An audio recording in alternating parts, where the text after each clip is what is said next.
senang fotografi, dan di sebelah kanan saya ada Mas Tom. Nah, beliau adalah senior fotografer di Semarang, dan banyak sih prestasi-prestasi yang beliau hasilkan. Nanti kita akan ngobrol-ngobrol.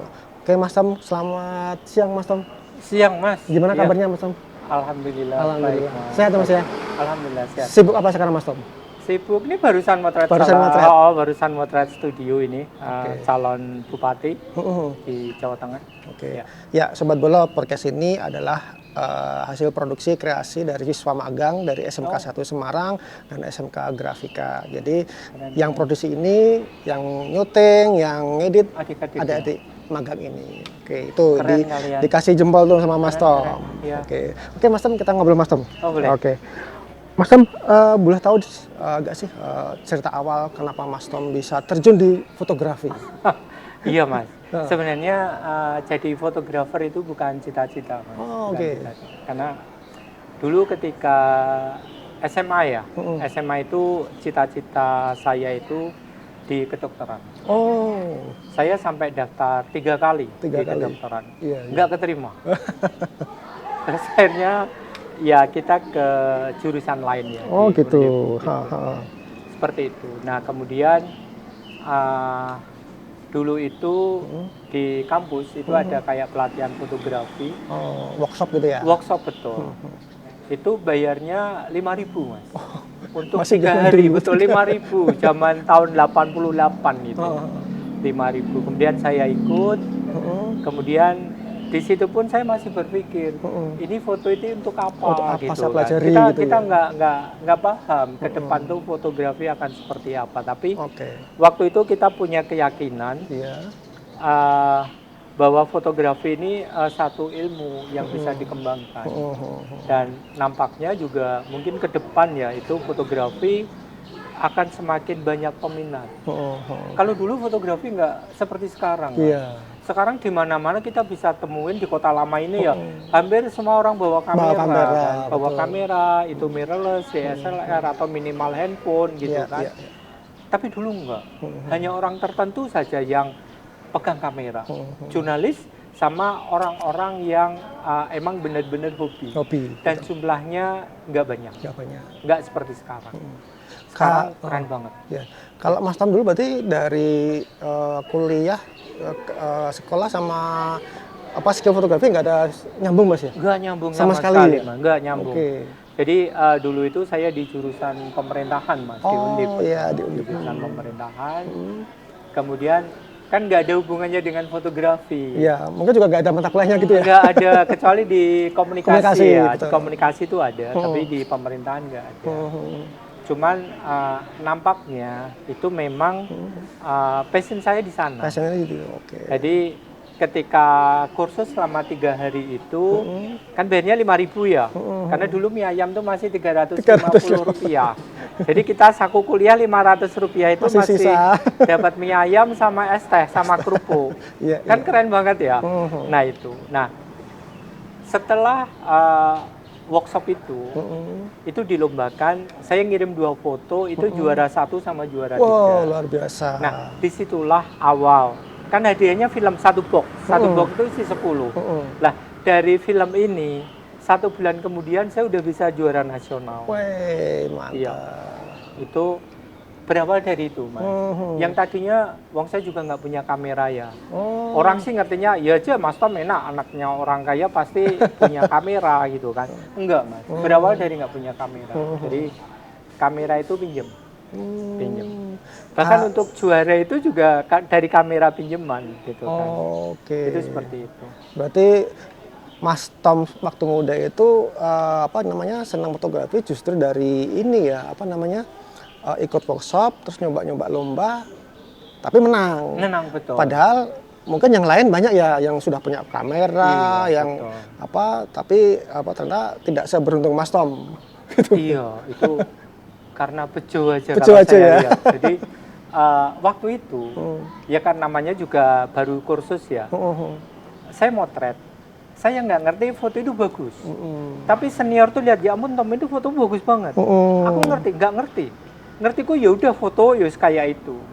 udah cepret tanpa dulu gitu mengikutkan ya. lomba, itu menang Tom. Dan benar, itu juara 1 sama juara 3. Nah, berawal dari itu, kemudian saya mencoba untuk ikut lomba di tempat lain. Dan waktu itu, alhamdulillah, itu sering banget menang. Oke. Bahkan pernah menang itu yang, ini ya, yang keren tuh gini. Hadiahnya waktu itu 3,5 juta. 3,5 juta, kalau sekarang kan bisa ambil di bank ya. Bank itu hanya bisa 500.000 maksimal. Lah, waktu itu kan ngambilnya di kantor pos. Kantor pos. Mungkin adik-adik nggak ini ya, adik-adik SMA nggak ngalamin harus ngambil uang di kantor pos karena kita dapatnya wesel, nggak transfer wesel, itu 3,5 juta. Ketika kita uangkan ke kantor pos bilang, Mas Tom, ini baru bisa diambil selama 7 hari, jadi per hari 500. 500.000. Ya. Itu kan berarti uang banyak banget karena saya bayar kuliah 120.000 per semester. Saya dapat hadiah 3,5 juta, keren banget loh. Iya. Wes, itu mahasiswa udah punya uang banyak itu, betul. Udah Seperti bisa bayar kelas sendiri berarti ya? Bisa Mas, itu bisa bertahun-tahun. Bertahun-tahun, oke. Tabungannya Ya bayangin 120.000. gede soalnya. Betul. Dan itu sering menang Mas, sering banget menang. Makanya kalau adik-adik bilang aku nggak punya kamera, ya udah belajar aja dari awal. Mungkin bisa pinjam temen. Jadi kalau Mas Kusri dengar, oh Mas Tom tuh kalau dipinjemin kamera boleh ya, aku bener-bener boleh karena mengingat masa lalu. Aku nggak punya kamera. Perjalanan fotografinya seperti ini gitu ya. Iya. Jadi kalau sekarang kalian, Om Tom, aku pinjemin kamera ya tak pinjemin. Karena apa? Aku kilingan, biar tak ada kamera. Gitu toh. Oke, ini Sobat Bolo. Jadi dapat tilasnya Mas Tom kalau dulu tidak punya kamera tapi bisa juara. Nah sekarang apa ya istilahnya membebaskan kameranya tapi tertentu ya, tidak semuanya bisa dipinjam oleh Sobat Bolo semua. Oke, Mas Tom, boleh nggak sih tahu Mas Tom itu lebih ke apa, brand apa atau apa itu, kamera apa gitu? Oh kalau gitu. dulu? Iya, kalau dulu ketika saya belajar fotografi kan analog ya. Analog. Nah, analog itu dulu saya pegang Nikon. Karena memang waktu itu orang sebagian besar itu menggunakan Nikon semua, ya. Kemudian ketika zaman digital ini saya beralih ke Canon ya, ke Canon. Karena saya lebih nyaman menggunakan kamera itu. Itu bukan karena saya sering difasilitasin, kan dulu saya nggak difasilitasin ya. Kalau sekarang sih kadang butuh apa dipinjemin gitu kan. Kadang kita nembung apa, yaudah itu buat Mas Tom gitu kan. Atau kadang Mas Tom itu ada kamera buat Mas Tom gitu kan. Nah itu seperti itu. Tapi memang teknologi ya karena kebetulan saya orang yang sering difasilitasin Canon, ditanya kamera apa ya pasti saya akan jawabnya Canon gitu kan. Tapi tidak menutup kemungkinan merek yang lain tuh keren-keren juga. Jadi jangan pernah beranggapan bahwa hanya 1-2 merek yang bagus, enggak. Ketika zaman digital ini semua kamera keren banget. Bahkan yang harga sangat ekonomis ya, harga di bawah 5 juta itu juga kameranya juga keren banget. Hasilnya bagus. Aku tuh hanya penggemar foto yang kebetulan difasilitasi. Jadi katakanlah misalnya gini, kemarin untuk motret capres, saya bilang aku mau motret capres, itu langsung dikirimin kamera terbaiknya, itu R3. Oh gitu. R3 itu 100 juta lebih dengan 2 lensa. Dan itu juga lensa utama ya. Bayangin kalau yang 85 mili 1,2 itu kan mesti mahal pakai banget RF itu kan. Itu kalau tak hitung-hitung itu bisa 200 juta lebih. Itu mereka baik banget. Dari Canon baik banget, Mas Tom kami kirimin, kami fasilitasin, dan untuk motret itu seperti itu. Ya, jadi pertimbangannya apa? Mungkin dari Canon ya yang ngerti ya. Kenapa yang lebih mereka, tahu gitu ya? Ya di Semarang siapa yang dipilih, di Bandung siapa, di Jakarta siapa itu mereka ada orang-orangnya semua di sana. Oke. Menurut cerita Mas Tom juga pernah ke Jepang ya, langsung ke apa? Industrinya Canon. Di sana ngapain sih Mas? Jadi dulu pernah terpilih untuk mewakili Indonesia ya Iya. ke Jepang, gitu kan. Di sana juga 2014 itu malah. AI itu waktu itu belum ada. Tapi di Jepang AI 2014 kita udah Kasih diajarkan. tahu. Oh, oke. Udah ini besok ke depan akan ada teknologi ini. Saya bilang ya ampun keren sekali. Dan sekarang kan baru tren sekarang ya Ya, setelah sekian AI. tahun gitu kan. Dan di sana juga kita ini ya bisa ketemu dengan pemiliknya Canon langsung. Waktu itu saya ingat banget ketika kita diminta untuk maju. Jadi kayak apa ya? Prestasi gitu. Ditanya. Oh, ditanya. Karena waktu itu seingat saya ada 21 negara yang diundang. Kita mewakili Indonesia. Kemudian waktu itu saya bilang usul ke pemilik Canon. Saya bilang, saya jurnalis, saya dosen, tapi pekerjaan saya bikin political branding, bikin baliho. Saya cerita, kamera saya 5D Mark III dengan 22,3 megapiksel. Iya. Itu sudah cukup untuk bikin baliho. Tapi mumpung saya ketemu dengan orang nomor satunya Canon, saya usul Canon bisa menciptakan seperti kamera ini, dengan megapiksel yang jauh lebih tinggi. Kemudian mereka jawab bahwa apa yang diusulkan dari Indonesia itu mereka sudah riset ternyata. Dia bilang tidak lama lagi keinginan kamu akan terwujud. Tapi benar. Berapa tahun kemudian aku dikirimin 5DS dengan 50 megapiksel. Keren ya? Iya. Ya. Dan kalau 50 megapiksel buat baliho juga udah kenceng banget. Udah kenceng banget. Iya, udah kenceng banget. Oke, Mas Tom, lanjut. Otomatis kan setelah dari Jepang terus kembali ke Indonesia lagi, sudah pasti Mas Tom punya tugas nih ya untuk apa ya? Bukan mengajak orang lain fotografer untuk beli Canon, tetapi lebih ke apa, Mas? Jadi gini. Apa teknologinya atau apanya? Jadi gini, saya pernah nanyakan ketika saya dipinjemin kamera. Tugasku apa? Apakah saya harus mereview? Betul. Apakah saya harus menciptakan sebuah karya kemudian kita upload di Instagram atau di sosmed? Mereka bilang enggak. Mereka bilang, Mas Tom pakai Canon aja kami udah Oke. Sesimpel itu ya? Itu simpel banget. Jadi nggak ada tugas apapun dari mereka. Jadi ya udah. Jadi dulu dikirim pernah diajak ke Jepang, pernah diajak ke Turki gitu kan. Itu diajak ning dini aku sampai lali deh. Betul. Itu seperti itu.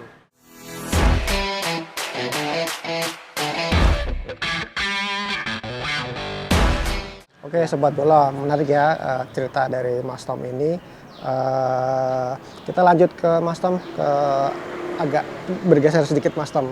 Soal bagaimana sih mengajak generasi muda atau calon fotografer yang mau belajar. Dari mana sih kita harus mulai belajar, Mas Tom? Iya, jadi ini pertanyaan yang bagus banget. Iya. Dan ini mungkin bagi adik-adik pemula ya.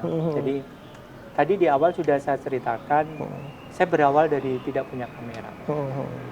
Nah kalau sekarang ada beberapa kamera, ya wajar karena saya udah bergelut di bidang fotografi lama. Tapi tips untuk adik-adik pemula, kalau kalian ingin jadi fotografer, itu belajarlah, katakanlah dari senior yang ada. Yang paling penting adalah baca. Baca itu bisa dimanapun, bisa lewat internet, bisa lewat buku, atau baca dalam artian bisa belajar kayak Mas Kusri ini. Itu beliau gudang ilmu, itu seperti itu.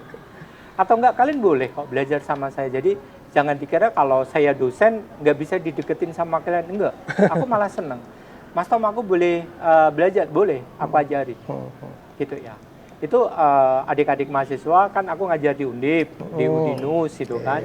Itu dan di beberapa kampus lain kalau mereka mau, Mas Tom boleh nggak kami ingin belajar lebih intensif lagi, boleh. Kemarin aku ajarin dari salah satu kampus. Kemudian hari kemarin itu ada lomba foto di salah satu kampus swasta Unika. Itu mereka yang aku ajarin menang. Padahal aku hanya ngajarin 1 hari sebelumnya. Itu aku ajarin di Kota Lama, ini loh motretnya gini, bla bla bla bla bla, menang. Iya. Dia WA, Mas Tom, aku menang gitu. Ya wis aku ditraktir gitu kan. Kayak itu deh.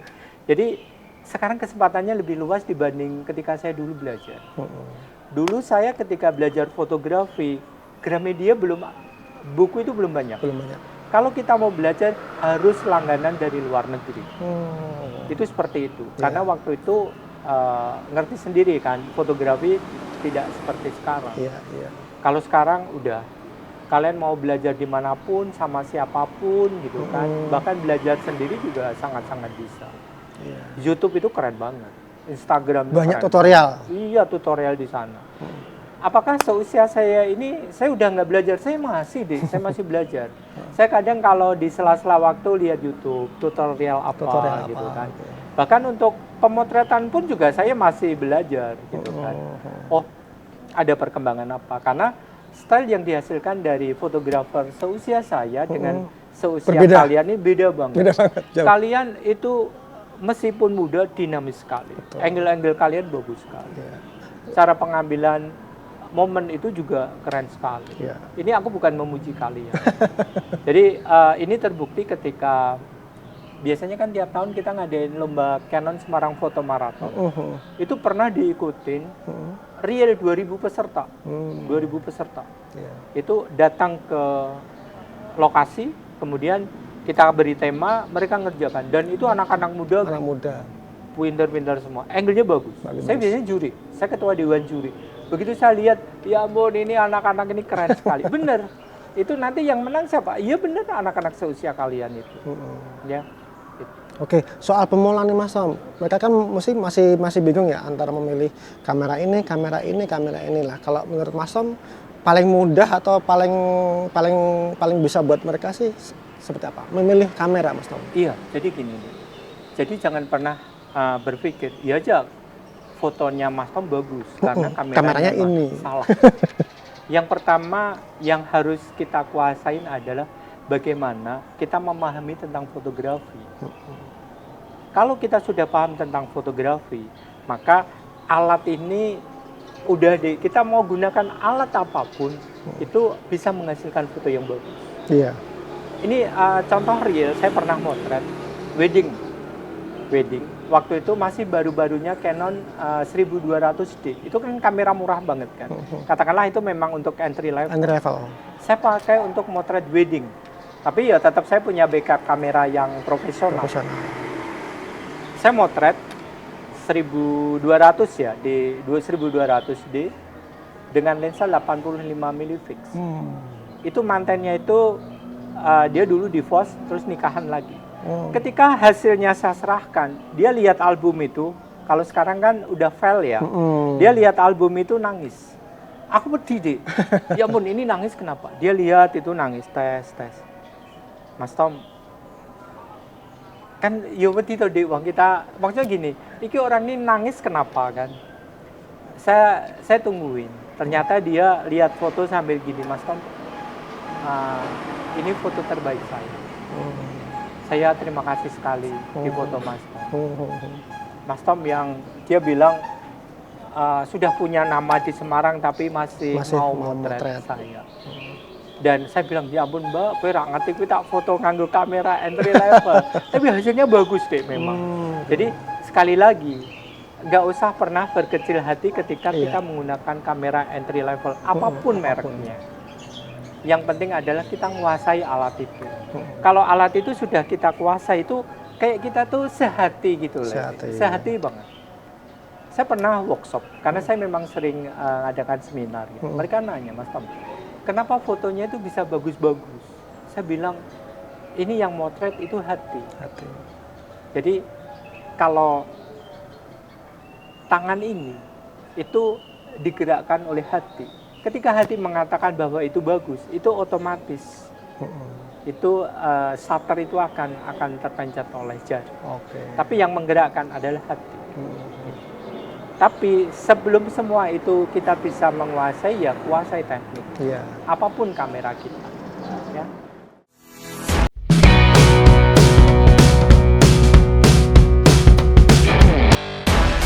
Sebagai seorang pemula, Mas Tom, penting nggak sih masuk ke komunitas, ke jaringan-jaringan, kan otomatis banyak jaringan, banyak ini ya, Ya, ya. celah-celah rezeki gitu ya. Betul.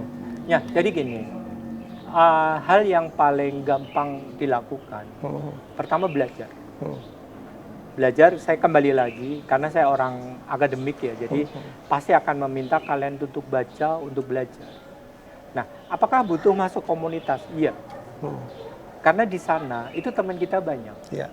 Karena kalau tidak, kita kadang merasa bahwa kita udah pinter. Aku sering banget nemuin orang yang dia merasa sudah pinter. Bahkan kan saya jarang banget mau cerita, aku ki sopo kan enggak pernah. Iya. Jadi aku misalnya ketemu sama fotografer yang dia nggak ngerti kita, ya aku diem aja. Diem aja. Dan ketika dia merasa bahwa dia udah pinter sesundul langit gitu. Apalagi misalnya dia pernah menang. Itu yang kadang menjadikan jadi jumowo ya. Jumowo itu apa? Kemaki gitu. Kemaki, ya. Wah, aku kemarin menang gini. Terus aku nanya, menang di mana lagi? Ya itu, kita menang. Oh. Terus cerita bla bla bla bla bla. Ya udah, aku bangga. Tapi ketika dia merasa bahwa dia paling jago, ya ampun, anak ini akan selesai dengan sendirinya. Karena apa? Ilmunya nggak akan berkembang. Dia nggak ngerti sebelahnya udah menang puluhan juara nasional. Tapi aku karena cerita, diem aja. aku menang, enggak, aku diem. Bahkan aku ketika mahasiswa pun sudah bisa menang tingkat internasional di Jepang. Itu seperti itu. Nah, satu, belajarlah. Dan jangan pernah menganggap bahwa diri kita itu paling pintar. Karena kalau itu ada di diri kalian, selesai. Kalian nggak akan berkembang. Iya. Termasuk memilih passion nih Mas Tom. Mau fotografer wedding, model, foto produk. Lah, kalau itu gimana Mas Tom? Jadi gini, dulu saya karena basicnya dulu jurnalis ya. Saya jadi ketika zaman mahasiswa itu diminta oleh salah satu media untuk masuk ke media itu. Nah, di jurnalis itu kita harus belajar dengan banyak hal. Banyak banget fotografer yang dia hanya menguasai satu genre. Jadi katakanlah human interest. Dia tidak bisa untuk motret yang lain, landscape misalnya. Yeah. Tapi usahakan kita bisa paham dengan semua genre. Oke lah, barusan saya motret calon kepala daerah. Itu foto studio. Aku bisa. HI human interest bisa banget. Itu kan. Landscape, bisa banget. Karena ini saya buatkan buku untuk Semarang, My Beautiful Semarang, itu isinya kota-kota lama. Ya.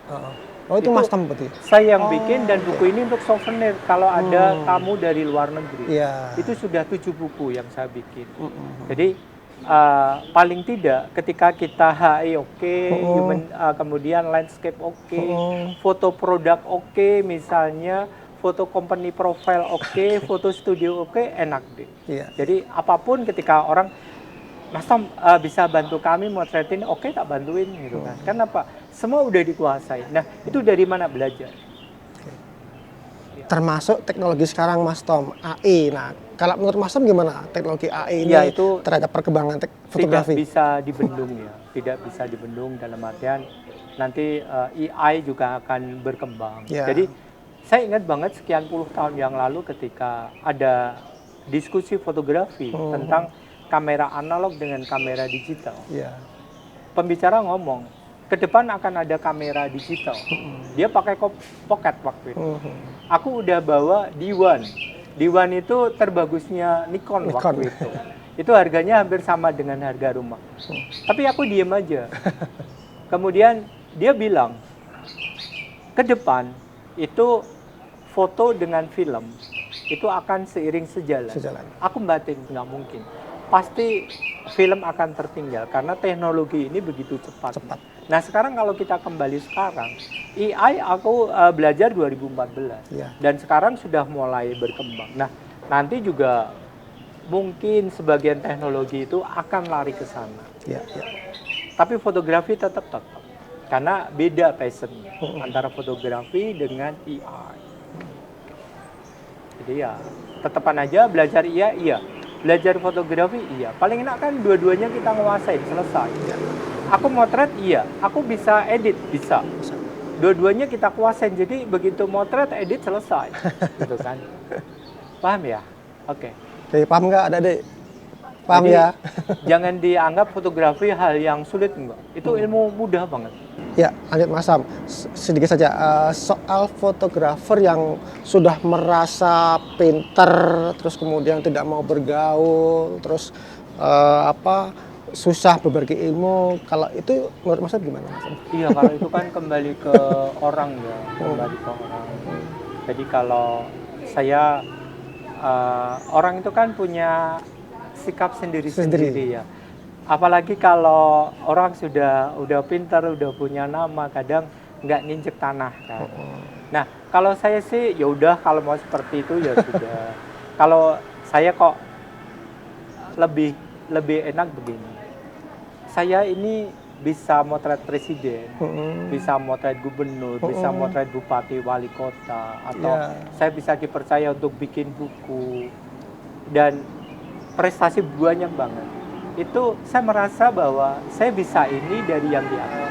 Jadi Mas Sam ini kan sudah merasa berterima kasih karena dulunya juga mengulainya juga seperti ini. Jadi belajar terus kemudian menimba ilmu dari para senior, dan sekarang Mas Sam juga sering berbagi ilmu di workshop-workshop, pelatihan, bahkan juga beliau juga mengajar di salah satu universitas di Kota Semarang.